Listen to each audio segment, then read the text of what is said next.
Yo, what's going on? This is Taryn. We're here on the PTR, and we're looking at some of the new Affliction Warlock changes. Just so you know, this is being recorded as of December 8th. It is now December 8th at midnight, and this is just as the new Malefic Grasp change has gone through. It's pretty fucking sweet, I gotta say. Cat is even excited as well. So what we've been kind of doing, we're gonna be doing just kind of a first look. I did a bunch of testing as far as figuring out how trinkets proc, things like that. All the logs will be in the description below for that testing. But we've also been looking at tier set and legendaries and trinkets. Yeah. So first of all, we've got a tier set, tier vendor, trinket vendor, and legendary vendor on the PTR. So we've been able to grab a bunch of stuff, test all those things out. It's been pretty good. And we have noticed some things. So number one, unstable affliction. The tier set unstable affliction deals 10% additional damage over time instead of 20. So it's a 10% bonus damage to UA. UA is doing a lot of damage. It's pretty cool. Agony deals Agony has a 1.5 times the normal chance to generate a soul shard. I am frankly guessing this may also get nerfed. It's pretty astounding. It's a 15% bonus shard generation rate on single target. It's like way noticeable, so it's pretty good.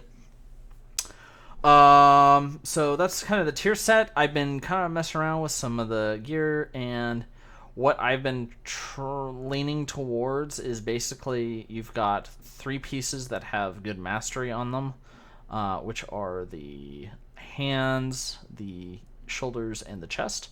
And then I've been getting the legs because they don't have versatility. So we're at the nice sweet 1% versatility. So that's pretty good. And we've got a bunch of trinkets here. So let's kind of grab all these guys down here and just talk about them for a minute.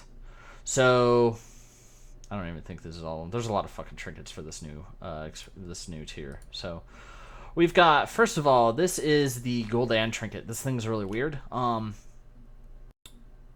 Your damaging spells have a chance to grant Nefarious Pact, increasing your casting speed by 43% for 12 seconds. Now, what this means is it's your actual channeling, your global cooldowns, things like that. It is not your dots. I can confirm that. You can check the logs. I'll highlight a couple of these logs just so you can see things that were dealing the damage and stuff. And yeah, so this is not your dots. This is only your casting, which is pretty useless, honestly, for Affliction. This is probably gonna be the worst trinket for us. Outside of the fact, frankly, there's 2 things that's kind of cool about this. Number one, if you are, if you can time your life taps and redots and stuff while the Nefarious Pact is up, you'll notice a little bit of an increase, not nearly as much as someone who's constantly casting, like your boom chickens and things like that. Anyone that's got a lot of cast time, Demo, are going to love this trinket. Affliction, basically useless for us. The other thing is because of the way the new Malefic Grasp works, it is actually a mana cost reduction if you are channeling Malefic Grasp while Nefarious Pact is on the target. Malefic Grasp deals very little damage, so, and because, or Malefic Grasp, drain life, drain soul. So I'm not saying it's a damage increase, don't get me wrong, but something to note. So that's interesting.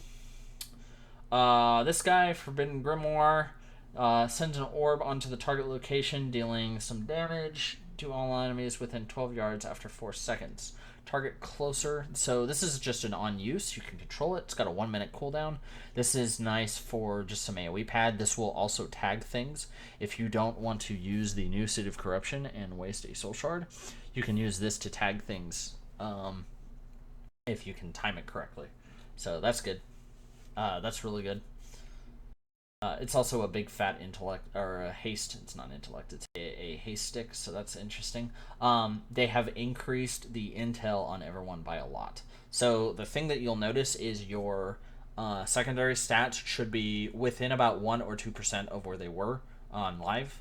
compared to the PTR right now. They did a big squish for how the scaling for that, and now they are all they bumped everything, all stats on items up. So our intel and strength and agility have gone up. I don't know. I don't think stamina's gone up, but the damaging component of that has gone up. So something to note. Erratic Metronome increases your damaging spells have a chance to grant you haste for 12 seconds, stacking up to 5 times. Stacking does not refresh the duration. So what this means is you get a proc. 5 seconds later, you get a proc. You'll be at 2 stacks with 7 seconds remaining. This is really good. Anything that's just a static haste increase is generally really good. So this is a good trinket. Stargate. There is a meteor that will periodically drop. I did some testing. This is dealing maybe 1% of my damage when I was doing some initial tests. And it's an intel increase. It's going to come down to simming, just figuring out which one of these is better. Excuse me. It's late. Icon of the Rot. Your damaging spells have a chance to inflict Carrion Swarm on the enemies in a line in front of you. I did not actually test this one now that I think about it, but it's a crit stick, and which is actually decent for us right now. So, there's a couple more in here. There's just a lot of trinkets, I'm not gonna lie. There's a few more. Let's take a look here.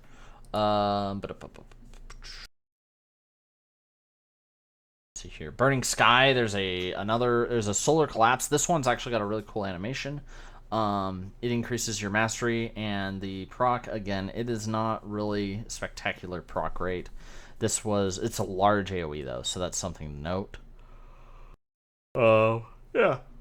So I think that's actually all the trinkets. Yeah. So those are cool, interesting, nothing really of spectacular value. You know, if you've got the trinket from Wither Gem, that's still your best thing. Talking about legendaries, we did some initial testing. I had a small scare. Sindari Spite as of December 8th. Still works on Affliction, so that's cool. The Helm. So the Helm is interesting. The main thing I would like to note about the Helm is that... let me swap some gear around here. The Helm, what it does is it's like the old Archimon trinket for your agony only. So your agony goes from dealing all of its damage in an 18-second period to a 15-second period, which means it lines up almost exactly with all 3 of your dots, or 2 lines up with your other 2 dots, or with Siphon Life if you've got AC, which you probably should be running right now. So there's some really nice synergy as to when you do your redot and then go into your UA dump rotation. The Kill Jaden trinket, I did some experimenting with that as well, and does some damage. Does quite a bit of damage. It's almost a million damage on hit. So that's pretty cool.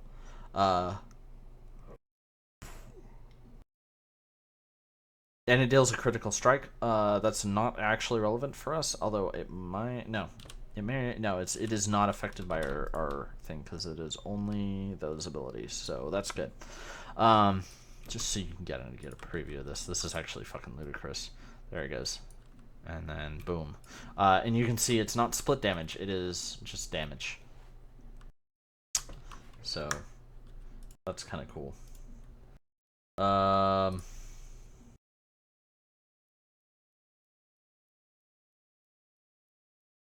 Okay, so that's that. Legos, and we've got one more thing. So Reap and Sow.